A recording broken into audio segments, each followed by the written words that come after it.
Thank you for joining with me. We are in A Course in Miracles. This is the Foundation for Inner Peace, 3rd edition. We are in Chapter 13, The Guiltless World, and today we are starting Section 2, The Guiltless Son of God. The ultimate purpose of projection is always to get rid of guilt. Yet, characteristically, the ego attempts to get rid of guilt from its viewpoint only, for much as the ego wants to retain guilt, you find it intolerable, since guilt stands in the way of your remembering God, whose pull is so strong that you cannot resist it. On this issue, then, the deepest split of all occurs, for if you are to retain guilt as the ego insists, you cannot be you. Wow, I love that. Only by persuading you that it is you could the ego possibly induce you to project guilt and thereby keep it in your mind. Yet consider how strange a solution the ego's arrangement is. You project guilt to get rid of it, but you are actually merely concealing it. You do experience the guilt, but you have no idea why.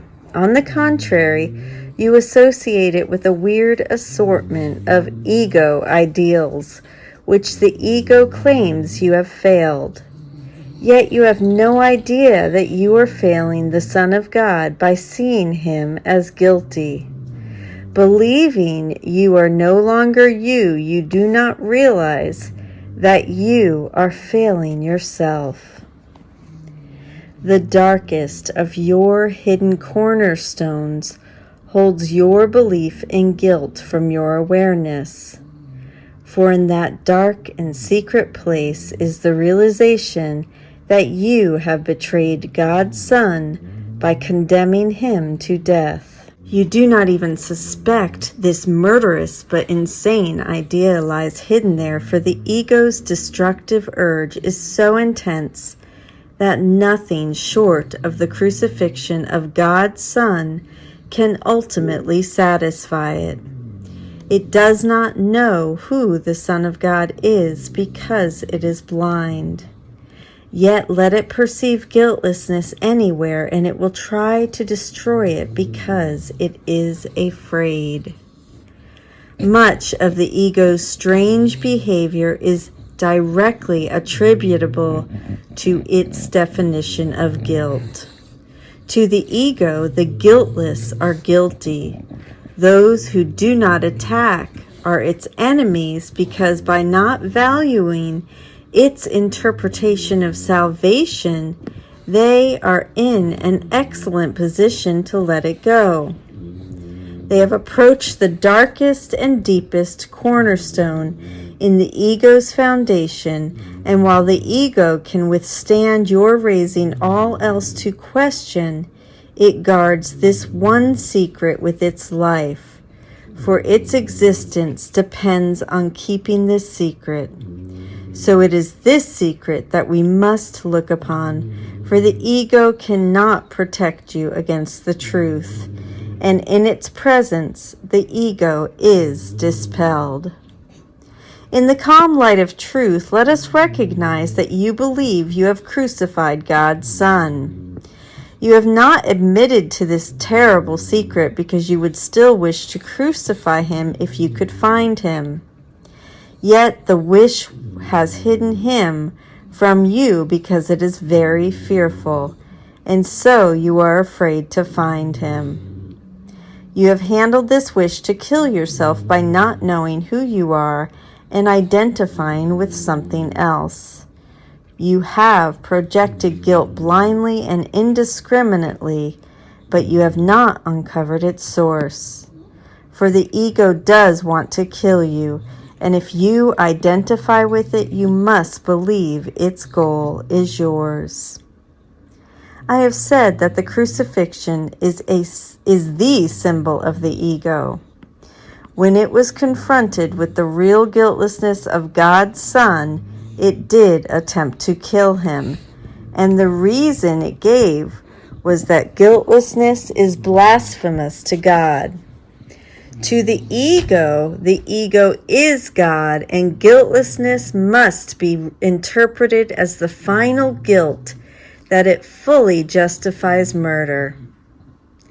You do not yet understand that any fear you may experience in connection with this course stems ultimately from this interpretation. But if you will consider your reactions to it, you will become increasingly convinced that this is so. I'm going to repeat that. I have said that the crucifixion is the symbol of the ego. When it was confronted with the real guiltlessness of God's Son, it did attempt to kill him, and the reason it gave was that guiltlessness is blasphemous to God. To the ego is God, and guiltlessness must be interpreted as the final guilt that fully justifies murder. You do not yet understand that any fear you may experience in connection with this course stems ultimately from this interpretation. But if you will consider your reactions to it, you will become increasingly convinced that this is so. This course has explicitly stated that its goal for you is happiness and peace. Yet you are afraid of it. You have been told again and again that it will set you free, yet you sometimes react as if it is trying to imprison you. You often dismiss it more readily than you dismiss the ego's thought system. To some extent, then, you must believe that by not learning this course, you are protecting yourself, and you do not realize that it is only your guiltlessness that can protect you. The atonement has always been interpreted as the release from guilt, and this is correct if it is understood. Yet even when I interpret it for you, you may reject it and do not accept it for yourself. You have perhaps recognized the futility of the ego and its offerings, but though you do not want them, you may not yet look upon the alternative with gladness. In the extreme, you are afraid of redemption and you believe it will kill you. Make no mistake about the depth of this fear, for you believe that in the presence of truth you might turn on yourself and destroy yourself. Little child, this is not so. Your guilty secret is nothing, and if you will but bring it to the light will dispel it, and then no dark cloud will remain between you and the remembrance of your Father, for you will remember his guiltless Son, who did not die because he is immortal, and you will see that you were redeemed with him and have never been separated from him. In this understanding lies your remembering, for it is the recognition of love without fear.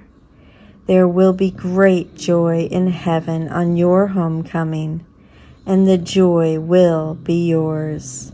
For the redeemed Son of Man is the guiltless Son of God, and to recognize him is your redemption. And that is the conclusion of Section 2 in Chapter 13, the Guiltless Son of God. I love you. Thank you so much. Have a beautiful day. I'll see you tomorrow.